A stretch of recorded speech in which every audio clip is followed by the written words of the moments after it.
Smart गुरुजी सोबत शिका.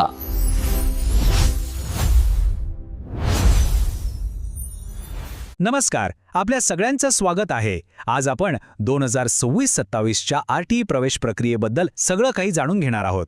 आपल्या मुलाला एखाद्या चांगल्या खाजगी शाळेत, तेही अगदी मोफत प्रवेश कसा मिळवून द्यायचा याची सगळी माहिती मी तुम्हाला अगदी सोप्या भाषेत सांगणार आहे. चला तर मग सुरुवात करूया. तर सगळ्यात आधी हे आरटीई प्रवेश म्हणजे नेमकं आहे तरी काय? बघा, आरटीई म्हणजे शिक्षण हक्क कायदा.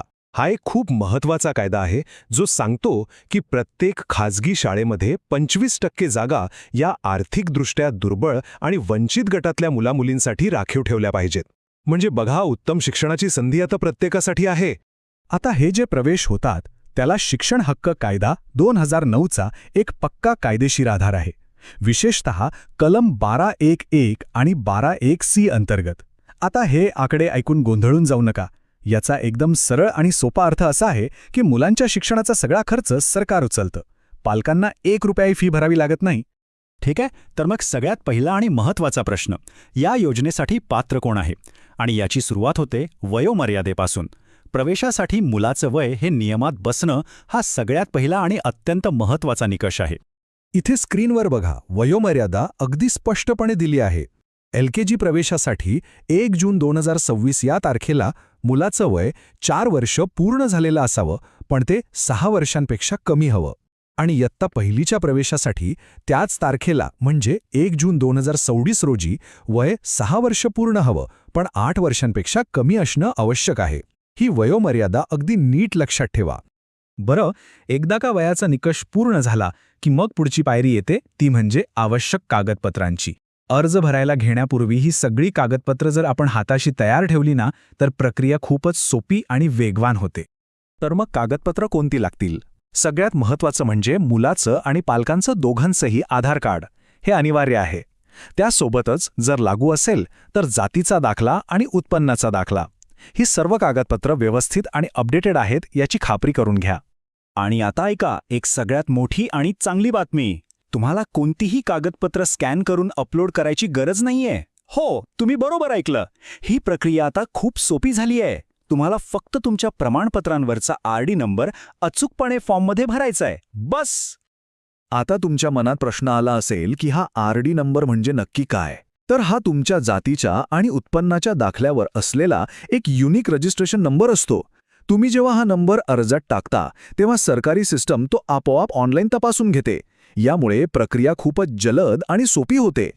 चला आता पुढे जाऊया आणि बघूया की अर्ज करण्याची प्रक्रिया नक्की कशी आहे. अजिबात काळजी करू नका, ही प्रक्रिया पूर्णपणे ऑनलाईन आणि खूपच सोपी आहे. ही प्रक्रिया फक्त 3 सोप्या पायऱ्यांमध्ये विभागलेली आहे. 1. ऑनलाईन अर्ज उघडा. 2. त्यात विचारलेली सगळी माहिती आणि तुमच्या कागदपत्रांचे आरडी नंबर भरा. आणि 3. अर्ज सबमिट करा. हे काम तुम्ही कोणत्याही सरकारी सेवा केंद्रावर किंवा अगदी घर बसल्या तुमच्या मोबाईल किंवा कॉम्प्युटरवरूनही करू शकता. नुसता अर्ज भरून झाला म्हणजे आपलं काम संपलं असं नाहीये. आता काही महत्त्वाच्या सूचना आहेत ज्या अर्ज भरताना आणि त्यानंतरही लक्षात ठेवणं खूप गरजेचं आहे. एक प्रश्न जो अनेक पालकांना पडतो, अरे देवा, अर्ज भरताना माझ्याकडून काही चूक झाली तर काय करायचं? साहजिक आहे, हा प्रश्न पडणं आणि याचं उत्तर माहिती असणंही तितकंच महत्त्वाचं आहे. पण अजिबात काळजी करू नका. सरकारी नियमानुसार जर तुमच्या अर्जात काही त्रुटी आढळली तर तुमच्या नोंदणी केलेल्या मोबाईल नंबरवर एक SMS येतो. त्यामध्ये चूक काय आहे हे स्पष्टपणे सांगितलेलं असतं आणि ती चूक सुधारण्यासाठी तुम्हाला संधीसुद्धा दिली जाते. ही जी काही सगळी माहिती मी तुम्हाला देतोय ती संपूर्णपणे अधिकृत सरकारी परिपत्रकावर आधारित आहे.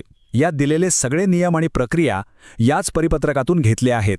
त्यामुळे ही माहिती 100% खरी आणि विश्वासार्ह आहे. आता एक अत्यंत महत्त्वाची आणि गंभीर सूचना, कृपया याकडे अजिबात दुर्लक्ष करू नका. खोटी किंवा बनावट कागदपत्र वापरून अर्ज सादर करणं हा एक कायदेशीर गुन्हा आहे. जर असं काही तपासणीत आढळलं तर मुलाचा प्रवेश तर रद्द होईलच, पण तुमच्यावर कायदेशीर कारवाईसुद्धा होऊ शकते. त्यामुळे प्रामाणिकपणे अर्ज भरा. चला तर मग जाता जाता एकदा पटकन सगळं आठवून घेऊया. एक छोटीशी चेकलिस्ट. सर्वात आधी मुलाची वयोमर्यादा तपासा. मग सर्व कागदपत्र आणि त्यांचे आयडी नंबर तयार ठेवा. अर्ज शेवटच्या तारखेची वाट न बघता वेळेवर सादर करा. आणि हो, ही महत्त्वाची माहिती तुमच्यासारख्या इतर पालकांपर्यंत पोहोचवण्यासाठी हा माहितीपट नक्की शेअर